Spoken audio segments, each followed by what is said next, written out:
ប្រជាជនថៃអស់ជំនឿលើការរៀបចំព្រឹត្តិការណ៍ SEA Games 2025 ដែលកំពុងប្រព្រឹត្តទៅយ៉ាងរញ៉េរញ៉ៃបំផុតនៅក្នុងប្រវត្តិសាស្ត្រ SEA Games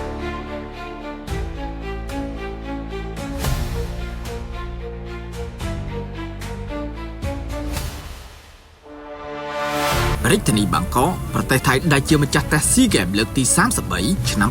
2025និងជាលើកដំបូងរយៈពេល18ឆ្នាំកំពុងប្រឈមការរិះគន់កើនឡើងដោយសារតែសាធារណជននិងអ្នកវិភាគទោះបីគណៈកម្មការរៀបចំបានអះអាងថាអ្វីៗរួចរាល់ 100% ក៏ដោយសាធារណជនជាច្រើនបានឲ្យដឹងថាមុខដល់ពេលនេះហើយពួកគេនៅតែមិនទាន់ទទួលបានព័ត៌មានច្បាស់លាស់អំពីការវិភាគកន្លែងប្រកួតនិងសូម្បីតែការប្រព្រឹត្តទៅនៃព្រឹត្តិការណ៍ SEA Games ខណៈពេលថ្ងៃបើកកាន់តែជិតមកដល់ប្រជាជនថៃថាស្ថានភាពនេះខុសប្លែកពី SEA Games ឆ្នាំ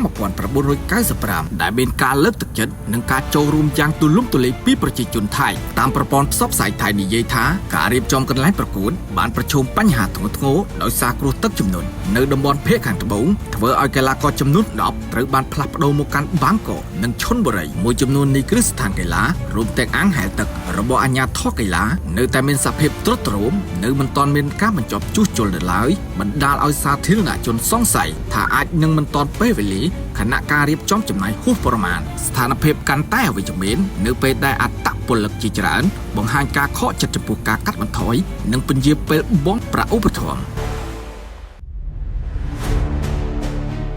ករណីនេះបានធ្វើឲ្យសហព័ន្ធកីឡាវាយសីផុនប៉ាវេជួឈូវងស្ទើរតែដកខ្លួនចេញពីការប្រកួតសរុបពេលដែលគ្រូបង្វឹកមួយក្រុមបានអះអាងថាអត្តពលិកមិនទាន់ទទួលបានប្រាក់ឧបត្ថម្ភរយៈពេលជាច្រើនខែមកហើយលើពីនេះសម្រាប់កម្មវិធីបើកនិងបិទព្រឹត្តិការណ៍ SEA Games លើកទី33កំពុងជួបបញ្ហាដោយសារតែនាយកសិល្បៈលោករឿងរឹតសុនតិសុខដែលជាអ្នកដឹកនាំកម្មវិធីបានប្រកាសផ្អាកការងារភ្លាមៗពលគឺមុនថ្ងៃបើកត្រឹមតែប្រមាណសប្តាហ៍ប៉ុណ្ណោះលោករឿងរឹតបានបង្ហើបថាគម្រោងដែលក្រុមរបស់លោកខិតខំរយៈពេល7ខែមកនេះត្រូវបានផ្លាស់ប្ដូរដោយសារតែកង្វះថវិកាបញ្ហាសន្តិសុខនិងការពន្យាពេលអនុម័តក្រមរដ្ឋាភិបាលថ្មីប្រព័ន្ធផ្សព្វផ្សាយថៃបានពណ៌នាទៀតថាករណីកម្ពុជាដកខ្លួនចេញពីព្រឹត្តិការណ៍មួយចំនួនដោយសារតែការព្រួយបារម្ភសុវត្ថិភាពក៏បានជះឥទ្ធិពលដល់ការរៀបចំដែលទាំងអស់នេះកំពុងតែបង្កើតភាពវឹកវរនៅក្នុងការរៀបចំព្រឹត្តិការណ៍ SEA Games លើកទី33ឆ្នាំ